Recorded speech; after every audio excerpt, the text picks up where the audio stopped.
Hey everybody, it's Mike here from The Art of Guitar. Today I have on my Super Prince jacket. For my last video about Purple Rain, I just had my, regular kind of jacket that I also wear for my Heart Band, so I thought I would go all out for this response video. What I'm responding to is a couple days ago I put out a video about the Purple Rain solo and the 14 details that make it legendary. And I knew this was going to happen, but I had a whole bunch of comments about how I played one particular part incorrectly, that I didn't play enough notes. And I was just going to respond to them or just do like a comment and pin it, but I just kept getting more and more comments about it. And then my student came in today and he's like, hey, I was meaning to ask you about that Purple Rain part. It doesn't seem right. So I thought, you know what, that's it. I have to do some kind of response video, so that's what this is going to be. So this is the part of the solo that's in question.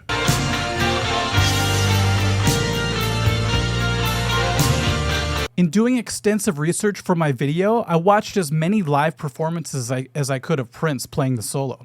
And so I got a really good idea of what he was doing. I also took the original solo on Purple Rain and I extracted the guitar so I could really hear what was going on. It was still a little bit fuzzy though, because it's all kind of mixed together with everything in a crazy way. So here's what's actually happening. People are hearing this part.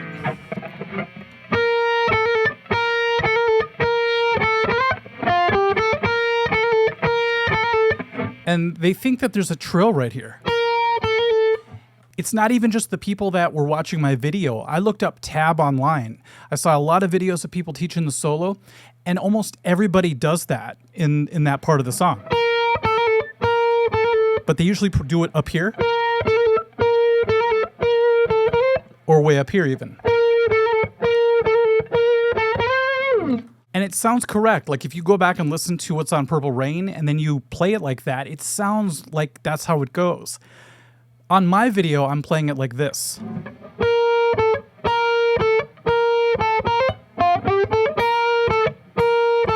So for right now, ignore all the shifting and all that weird placement I'm doing right now. This is actually some details I cover on my video. You can check it out if you want to. This particular extra note that keeps happening isn't actually played by Prince. If you watch any of his live videos where he's doing this, he's just going like this.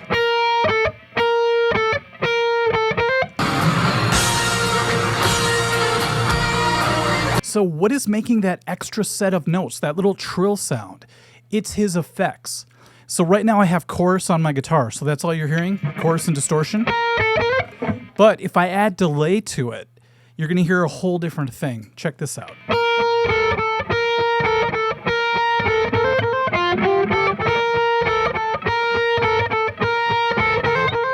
Do you hear how this note that I'm playing right here, the B flat, holds over when I go to the A really quick, and it does a little bit of a slap back? That's what delay does.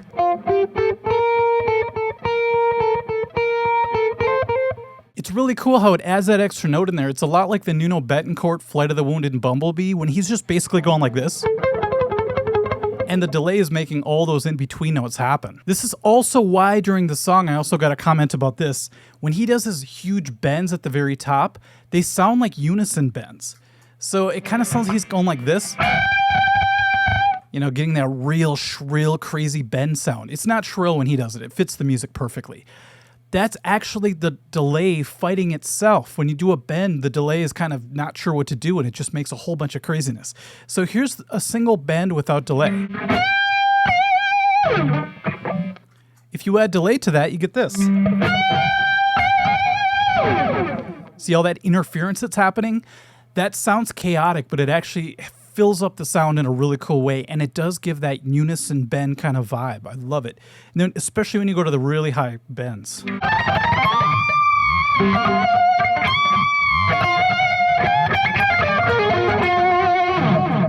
Without delay, it just sounds so bare.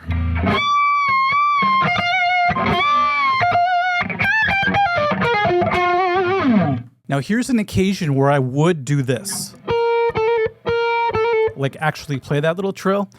I would do it if I didn't have any effects on my guitar, like if I forgot my delay pedal or I didn't program it right or something, and I just had to do it manually. I would definitely do that little trill because it does sound good with it in there, obviously, because it's the sound of it is in the actual recording. It's just not being played.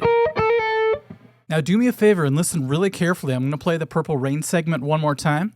You could hear the pure note, but then you could hear the other note as an effect. It just has a different kind of tone to it.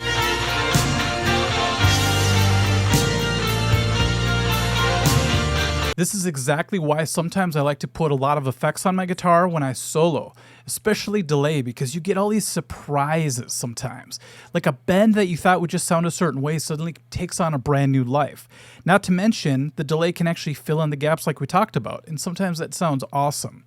Other times I just want a real dry sound when I'm soloing, so everything's pure. But every once in a while I like to just see what it's like with maybe some flanger, some delay, some chorus, and sometimes you're really pleasantly surprised at what it can add to a solo. Especially an 80s solo like this.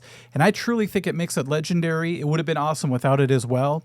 It just might not have had the same feel, but Prince would have found a way to make it feel awesome no matter what. Okay, I hope that cleared up the confusion.